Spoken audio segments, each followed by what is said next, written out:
Il doit éviter d'écouter n'importe quels enseignements ou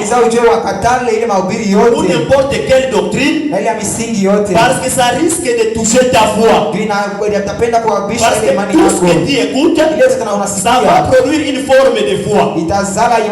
Maintenant, si tu écoutes des choses pernicieuses, ça va aussi produire en toi une foi qui est pernicieuse. C'est-à-dire une foi qui ne va pas t'amener au salut. Tu dois garder tes oreilles.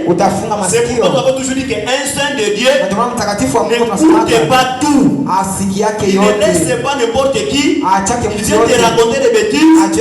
Non, tu dois être tolérant. Non, on ne peut pas être tolérant avec les bêtises. Nous ne sommes pas tolérants avec ce qui n'est pas parole de Dieu.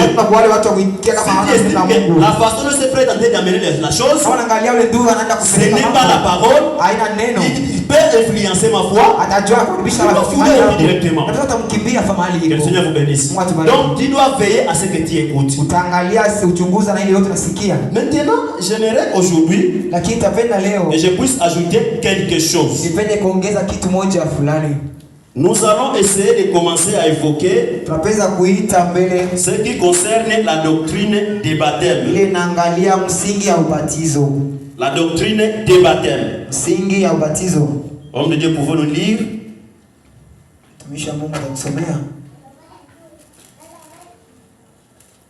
La doctrine des baptêmes, toujours dans le même passage où nous sommes.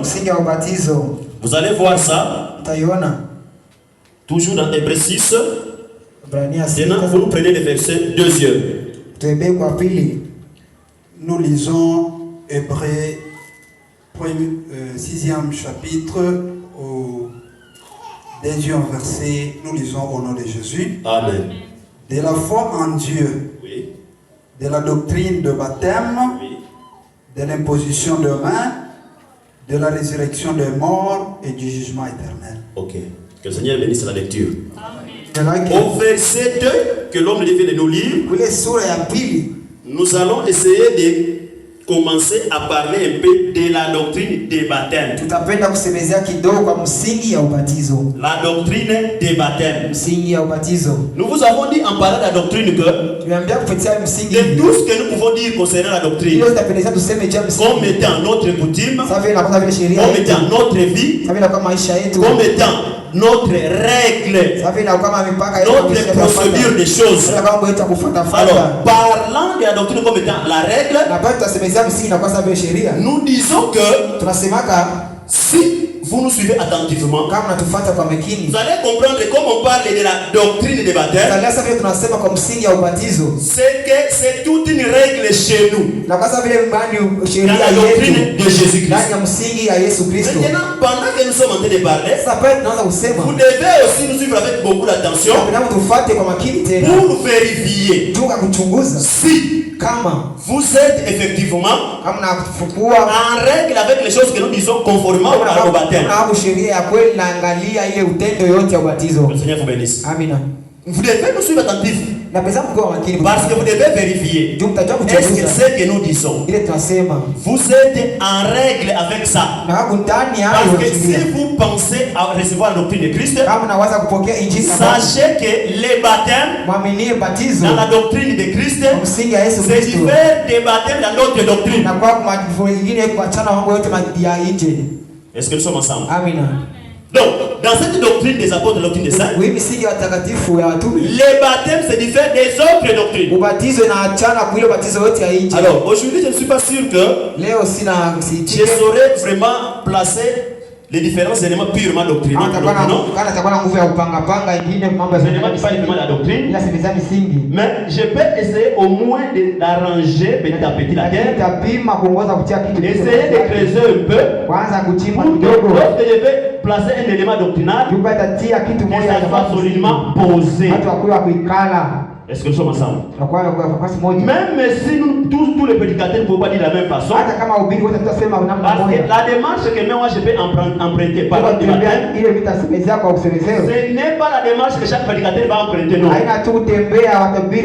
Mais au moins en ce qui concerne les éléments purement doctrinaux, là nous devons dire la même chose. Si nous confessons que nous avons la même doctrine, en ce qui concerne les baptêmes aussi, nous devons dire la même chose au niveau des éléments doctrinaux.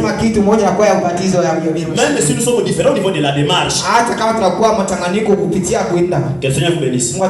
Alors, du coup, lorsque vous lisez les versets, vous allez voir que on parle des baptêmes au pluriel.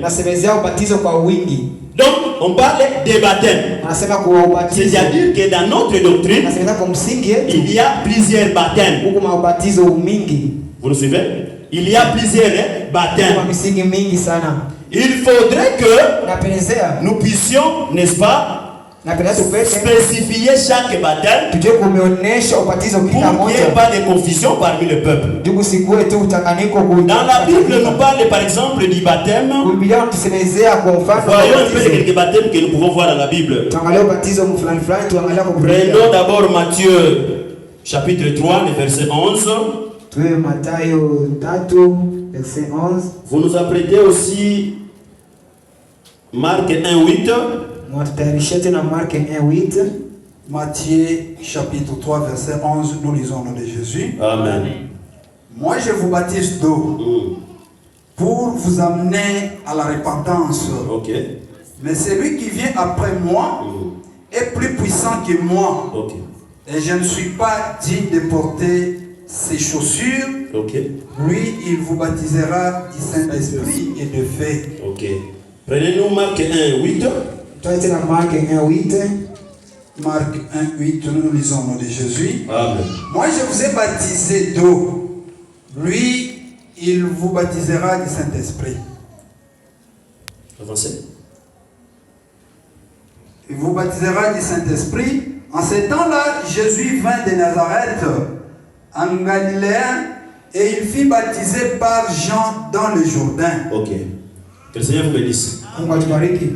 Prenons Acte 1er, le 5e verset aussi.